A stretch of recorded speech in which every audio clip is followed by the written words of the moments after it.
В Ленском отделении УМТС кипит работа. С поступлением по воде первых грузов предприятие активно включилось в переработку. Работа эта идет по отработанной годами схеме. Единственное отличие одной навигации от другой – это ее сроки и объемы поступающих грузов. Подробности у Олеси Васевой.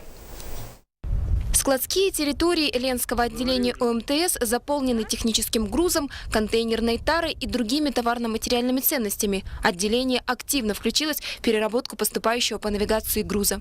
Единственное отличие – чуть меньше по сравнению с 2014 годом объемы. Всего 256 тысяч тонн против прошлогодних 328.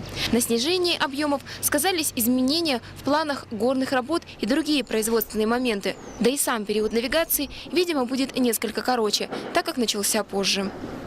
Немножко условия навигации изменились, но в частности вот по срокам. Если в прошлом году мы начали навигацию 4 мая, то в этом году из-за более позднего ледохода, других моментов, сдерживающих работу водного транспорта, мы начали навигацию 15 мая.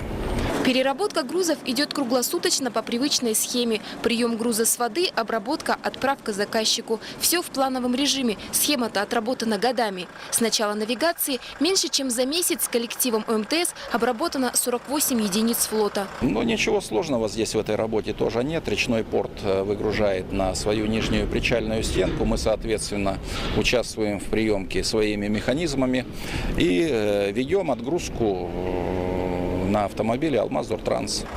Без проволочек осуществляется и отправка переработанного груза.